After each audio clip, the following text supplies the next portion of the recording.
After the successful opening of Secret Weapon 3 and Secret Weapon 4, Alton Towers, located within the Staffordshire Moorlands in the UK, was firmly put on the theme park worldwide map because of these unique coaster developments. This would be followed by a world's first in the year 2002. After Nemesis opened in 1994, the ride's leading designer, John Wardley, started thinking about a new coaster that could come to Alton Towers to keep it fresh. At this time, there had been coasters that went backwards, stand-up coasters, sit-down looping coasters, suspended coasters, and inverted coasters. But John had the idea of developing a coaster with a radically different seating position. Well, I first thought about it 8 years ago. The first 4 years were just generally trying to solve all the technical problems, and then for 3 years we've been building it. Instead of sitting or standing, the idea of putting the rider into a flying position was suggested, and the project went into development. Because this new type of ride wouldn't be ready for opening in 4 years, the team at both Alton Towers and B&M would develop a simpler but new ride type. This would ultimately materialise as Oblivion. It would open at Alton Towers for the 1998 season as the world's first dive coaster. After the dive coaster model had been built, development focused on the flying coaster, the first of which was scheduled to open as Secret Weapon 5 at Alton Towers for the 2002 season. At this time, the prototype ride vehicle was ready, and John flew out to B&M's factory in Switzerland to give it a try. At first, the car looked like their inverted coaster model, but as John climbed into the seat, the similarities ended there. Various adjustable metal rods and foam pads had been added to create a special harness. On top of this, a flexible jacket made from neoprene came down and pressed against his chest. Clamps on the underside of the vehicle restrained his ankles, and the whole thing was manually tilted backwards and locked. 3 feet off the ground, John was lying in a face-down flying position, just as he'd envisioned in 1994.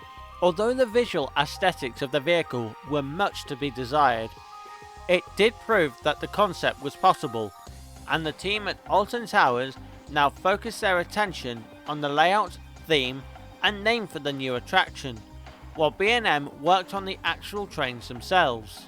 When word got around that Secret Weapon 5 was going to be a flying coaster that would be coming to Forbidden Valley, they started speculating that it would be themed to a military attack on Nemesis, a strange flying alien, or even the fear of drowning. These speculations, however, would be put to bed in September 2001 as pictures were revealed of the ride's sky blue track and friendly nature. Alton Towers wanted the ride to stand out from the other secret weapons at the park. Instead of marketing it as a villain or something you'd have to overcome, as was the case for Nemesis and Oblivion, Secret Weapon 5 was marketed as a hero, allowing you to fly aboard the new aerial inversion ride with a much lighter name and theme. This lighter theming was also solidified by the ride being sponsored by the chocolate company Cadbury's and their Heroes products. Although Air was marketed as the world's first flying roller coaster, the first one was developed by the Dutch manufacturer Vekoma, who debuted their take on the flying coaster model in 2001. The Flying Dutchman was the first true flying coaster and made its debut at Six Flags America under the name Batwing, where it still operates today. Unlike B&M flying coasters, the trains actually lay you on your back when dispatching from the station, and don't get into the true flying position until you've left the lift hill. By August 2001, the ride's layout had been finalised, and the track itself was ready to be delivered to the site and be assembled. As well as this, a model of the ride and the area surrounding it was displayed in the Towers Training gift shop, but it had one slight difference. That was that the model showed a corkscrew in place of the inline twist. In September 2001, track and supports arrived at the site and Air began vertical construction. By December, the ride track had been completed and the trains arrived on the site, ready to take their first runs on the completed layout. Although it may sound strange, Air did win a world record. Air's trains won the record for the most expensive roller coaster trains at the time of its opening. After the test trains had run and the ride had been signed off, Air opened on the 16th of March 2002 and was incredibly popular. John, it looks fantastic. It's your idea. What on earth made you think of it? Well, something everybody wants to do is to fly. And this is the first time in the world that you can fly like a bird. So, although it is a roller coaster, you know it's a roller coaster, I know it's a roller coaster. In fact, there's nothing beneath you, there's no car beneath you, you're just in a harness and you can fly like a bird through the sky. Because it wasn't as fast-paced or intense as Nemesis or Oblivion, Air had a much wider appeal to guests visiting Alton Towers and made it as popular, if not more so, than them. On the opening day, the ride had a queue of between 3 and 4 hours. However, this was due in part to technical issues with the ride. These issues were fixed during the season, and the ride really had to be experienced to be believed.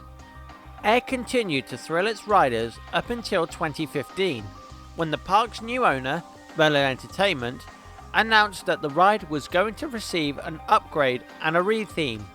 Near the end of the year, the park submitting planning application to add a new piece of theming and enclose the ride station. The Air shop was also closed in order to make room for a UK's first. In October, promotional material appeared on the Alton Towers website, telling people to get ready for a new flight on Air. This was all part of the plan to get over the accident on the Smiler that year.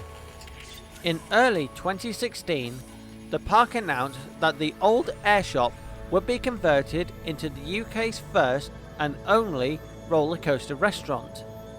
After this, an announcement came at a science event in London that Air would be getting a retheme and would become the first roller coaster fully dedicated to a virtual reality adventure.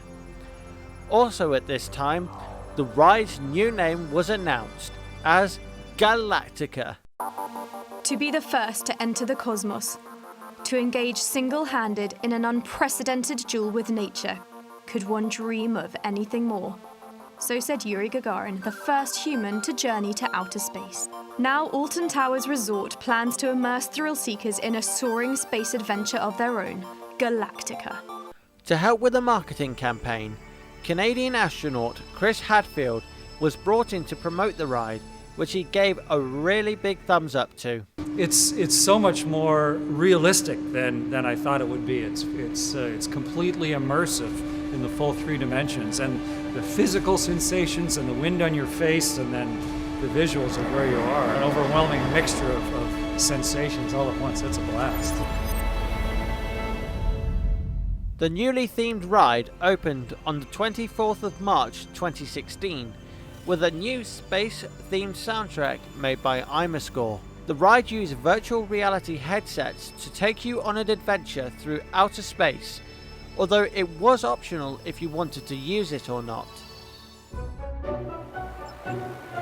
Roller coasters are changing forever. Are you ready to experience interstellar space travel?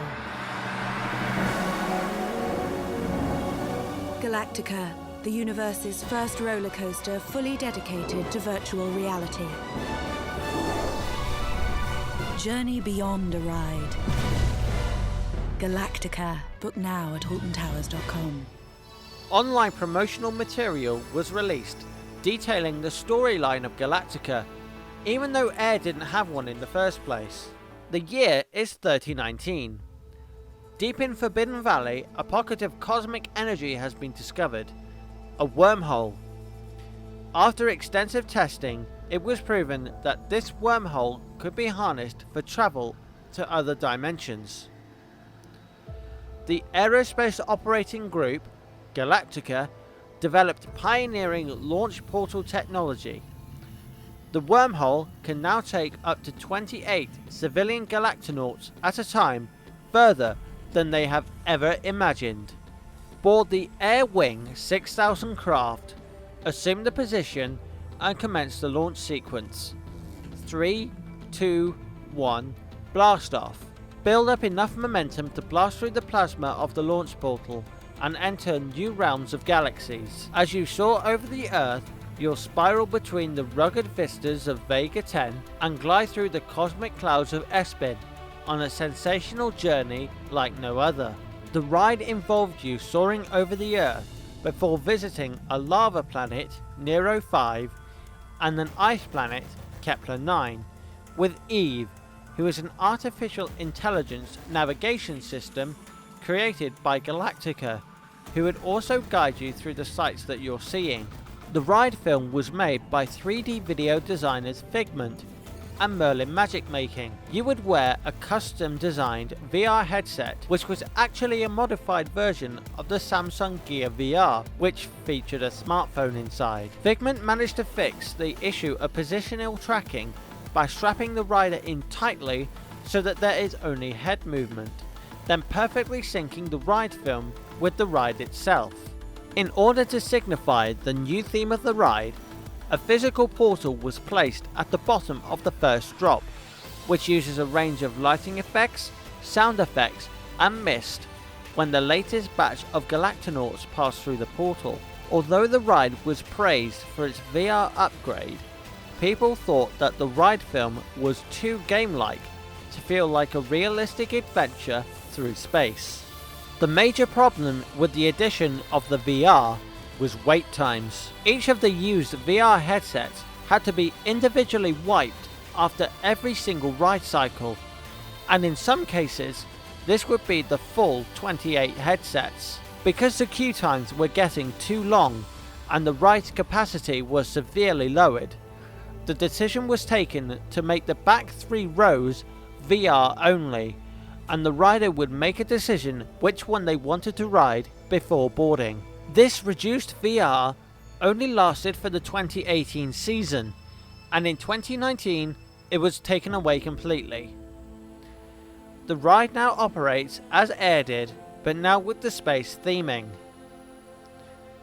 For me personally, the ride is one of my favourites at Alton Towers. Although it's not as thrilling as Nemesis or a record breaker like the Smiler, it's nice to take a relaxing ride on the first true flying coaster. I really do feel that the park should revert the ride back to Air and play some more theming elements. And please, theme that tunnel!